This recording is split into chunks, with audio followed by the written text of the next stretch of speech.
Welcome to EPG Pathshala. The module today is War on Women.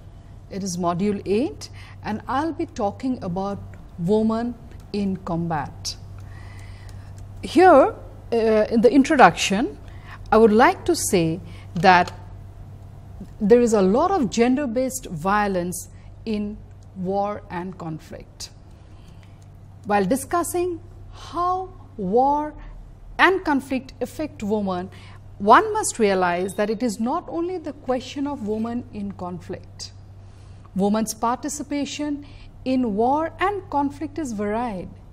With the increase in conflict across the globe, there is a concomitant increase in sexual and other forms of violence against women. There is a quote here: "Women are victims of unbelievably horrific atrocities and injustices in conflict situation. This is indisputable.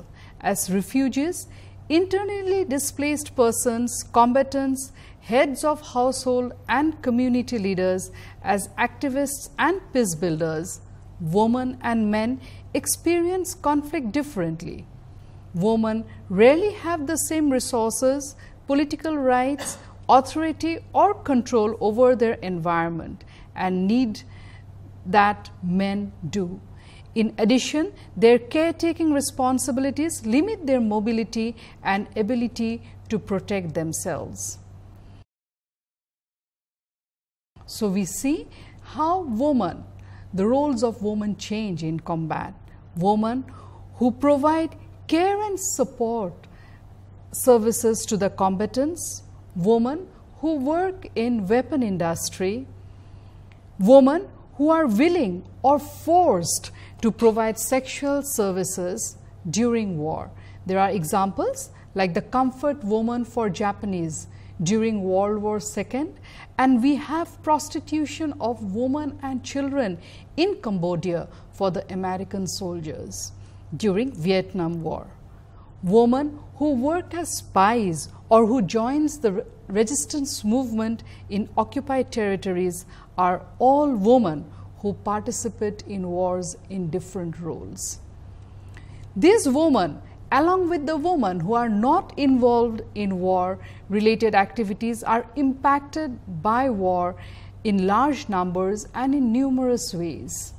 They suffer from direct and indirect effect of fighting and face various kinds of violence. Civilian women living in the combat zone have to face abuse like forced slavery, sexual violence, kidnapping, trafficking, disease transmission, physical and mental abuse.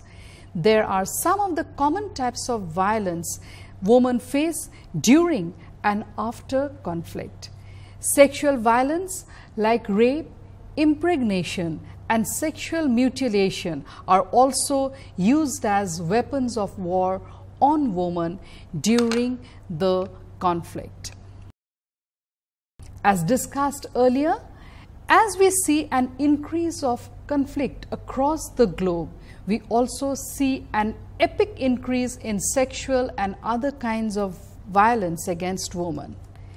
In the escalating conflict in recent times, women experience violence at the hands of the government actors, non-state militaries, which includes rebel forces and dissidents, community members, and even tragically the peacekeeping forces that are sent to protect them and restore order. It is estimated that 4 out of 5 casualties in all modern wars are civilians, and more than half of the civilians are women. In the fight to control between patriarchal notion of nationhood, group identity or ideology, women's bodies become the battlefield as they face violence both from the enemy and at home. So even women and girls who take shelters in the refugee camps or camps for the internally displaced people face sexual and other forms of violence frequently. Example, between 1991 and 2001, 50,000 to 64,000 women in Sierra Leone displacement camp were sexually assaulted by combatants.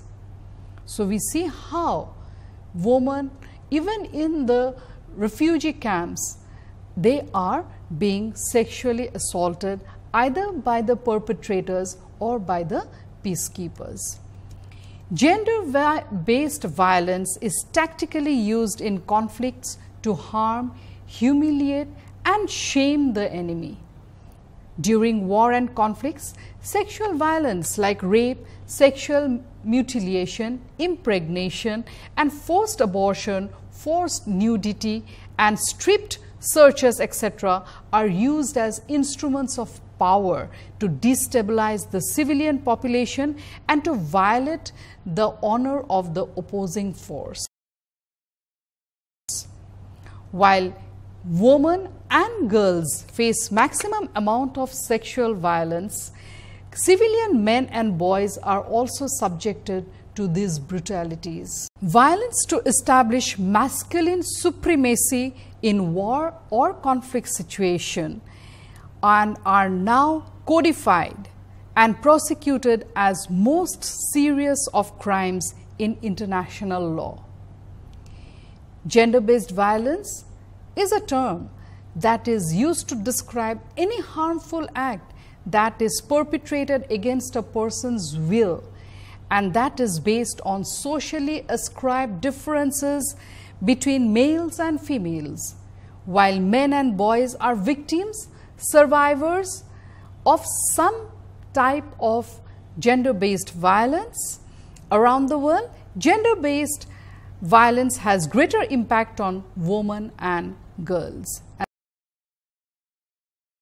And that has been very common in the conflict situation. There is a common saying that to the victor goes the spoils. For centuries, women have been perceived as a part of the spoils of war. That is why rape has not been recognized as a serious offense. War rape that has been regarded as regrettably but inescapable side effect of war. In the past, war rape was considered a reward for soldiers. Warfare itself is often represented as rape, where cities that are looted and ransacked are seen as victims. War rape reinforced the stereotypes about women as victims and violent men as powerful. So because of this social structure, that men are more powerful, even during war, they victimize the woman to show their supremacy, the male supremacy in war. The absence of data on sexual and gender-based violence hampers the work of the governmental and non-governmental agencies working in this field. Sexual violence is usually unreported. The impact of armed conflict and scale of human rights abuses include the rape during wartime, and sometimes it is manipulated by political ends by the various parties of the conflict.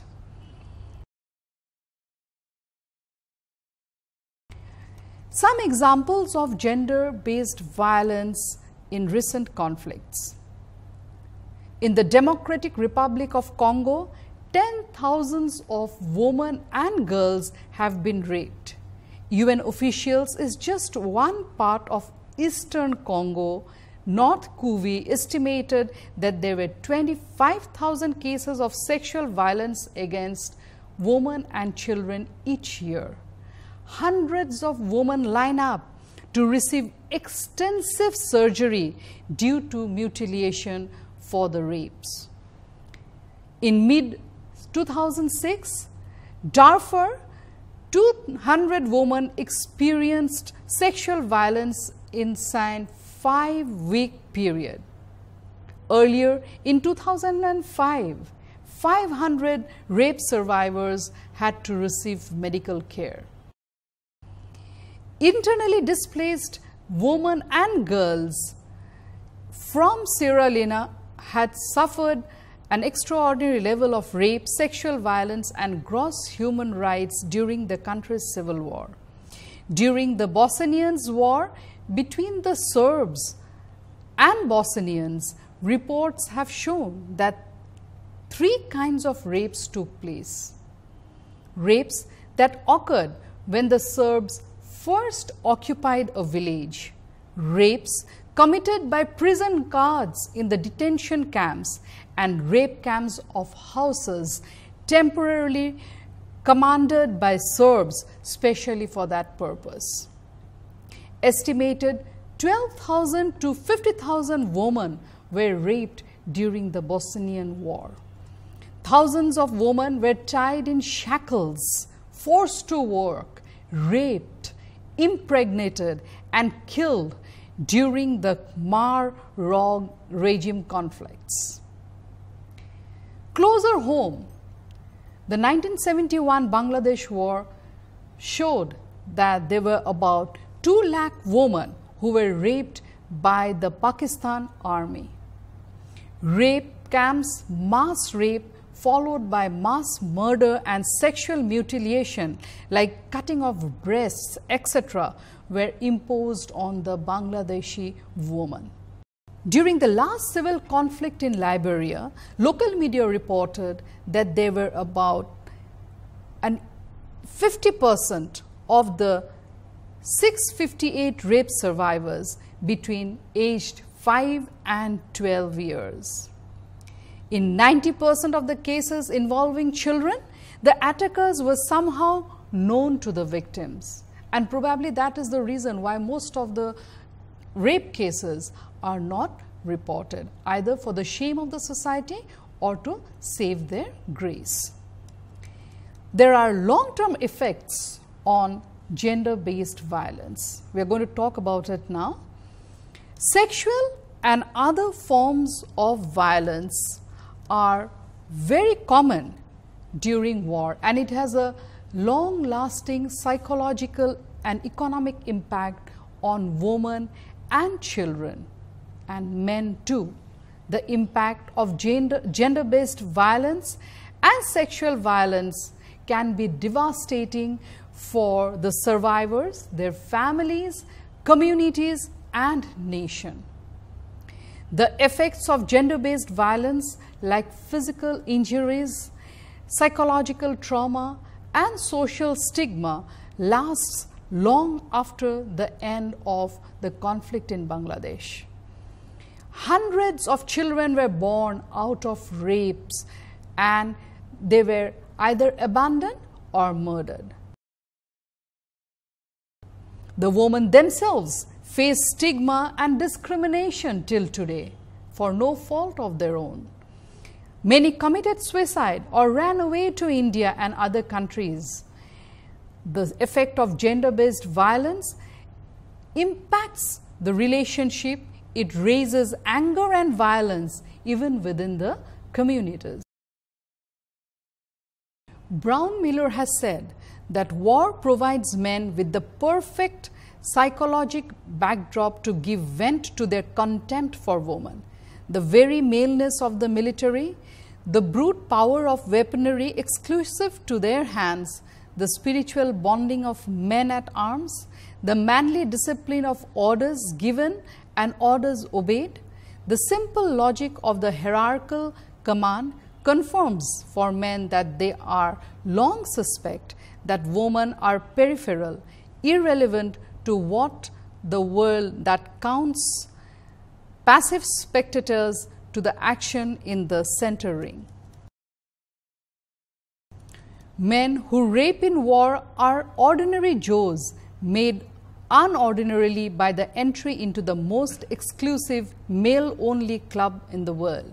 Victory in arms bring groups power undreamed of in civilian life, power for men alone. So we see how gender-based violence is so common during war and conflict. And we see that the victims are mostly women. It's not that the men are excluded from the sexual abuse, but the percentage of women is much more. So survivors of the gender-based violence face long-term health issues in the post-conflict areas. We see that sexually transmitted diseases like HIV, AIDS, post-traumatic stress disorder are long-term impacts of such abuse. Gender-based violence during war leads to forced pregnancies. And what happens to these children?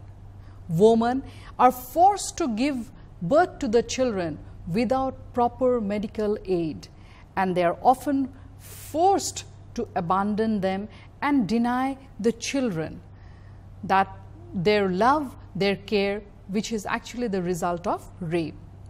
These actions subject the woman to immense physical and mental stress.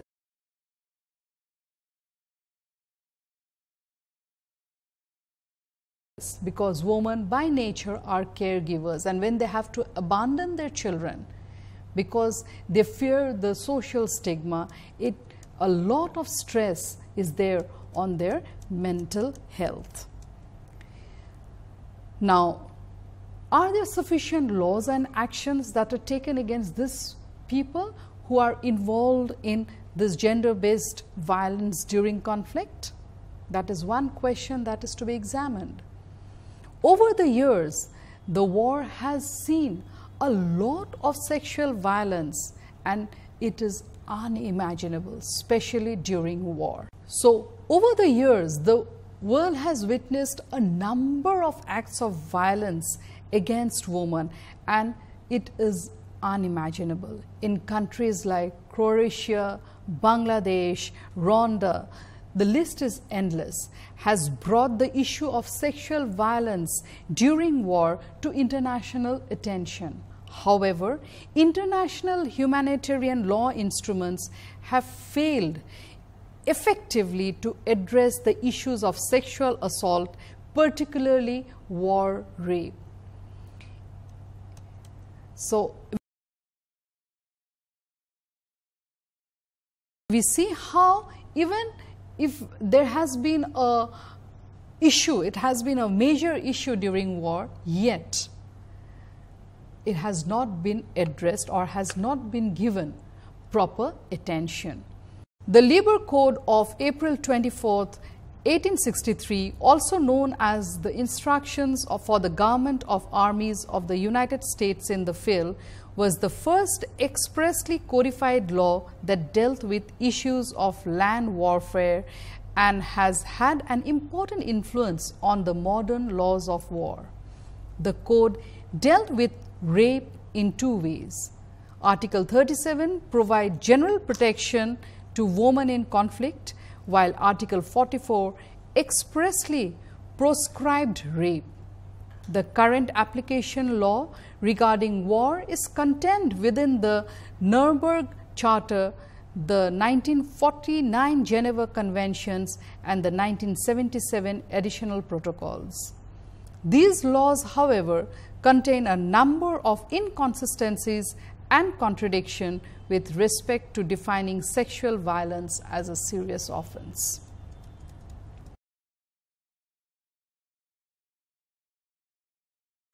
There is another quote which talks about conflict-related sexual violence, and that was consulted and agreed by UN Action over 2011 and was set out in the report of the Secretary General to the Security Council on the conflict-related sexual violence of 13 January 2012. And it says that CRSV refers to incidents or patterns of sexual violence, that is rape, sexual slavery, forced prostitution, forced pregnancy, enforced sterilization, or any other form of sexual violence of comparable gravity against women, men, or children. Such incidents or patterns occur in conflict or post-conflict settings or other situations of concern, example, political strife. They also have a direct or indirect nexus with the conflict or political strife itself, that is, a temporal, geographical, and or causal link.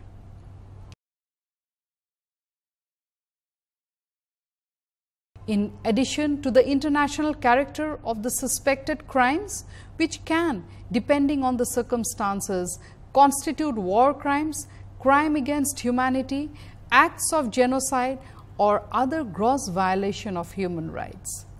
The link with conflict may be evident in the profile and motivation of the perpetrators, profile of the victims, the climate of impunity, state collapse, cross-border dimensions, and or the fact that they violate the terms of ceasefire agreement. The International Court of Law recognizes rape in particular and gender-based violence in general as a serious war crime. And there are some pointers that a growing number of post-conflict countries are taking steps to incorporate protection for survivors and tougher sentence for perpetrators into legal form process. Within and through the UN, attempts are being made to identify processes that can address the issues of accountability and impunity. The international and a few national courts have recognized violence of women's human rights during conflicts as violence of human rights principle and humanitarian laws. So we see that the process of recognizing violation of women's human rights as a crime against humanity has been slow, but of course it is very, very recent also in its process. It is recognized that although the establishment of judicial processes, programs to address the needs of the survivors of gender-based violence to be able to overcome its impact requires to be put in place. There is no stern laws to punish the perpetrators, and even if they talk about protection of women, in the field we see that there is hardly anything done to protect women. So along with the strict punishment to prevent this gender-based violence, constructive programs are needed to ensure protection of women's rights during conflict.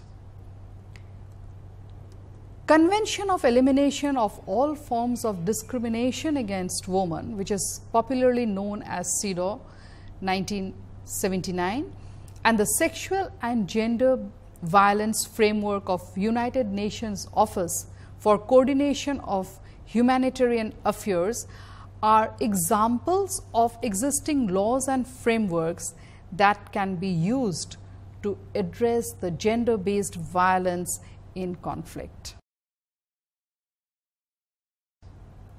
Although CEDAW does not address violence against women of gender-based violence in conflict directly, its general provisions can be used to protect women from gender-based violence.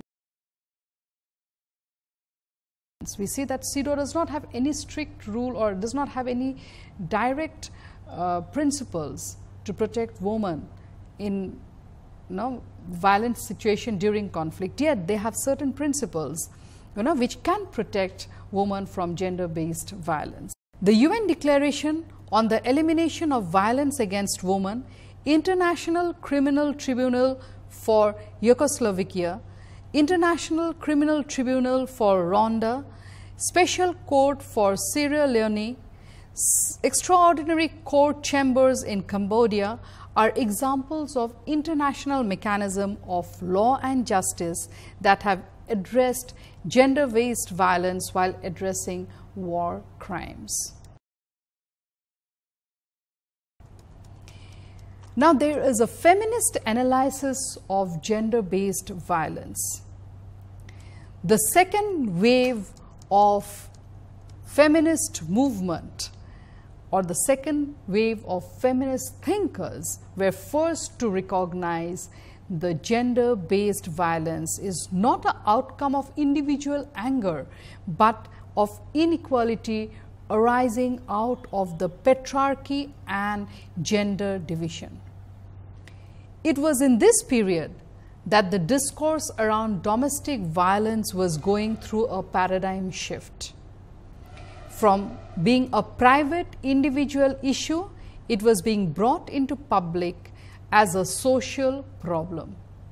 Feminists recognize violence as an instrument of establishing supremacy of power, and sexual and gender-based violence as establishing power of masculine over feminine.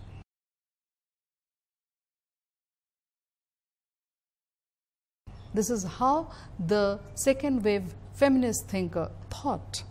So, in the study of masculinity and sexuality, the gender-based violence is primarily seen as men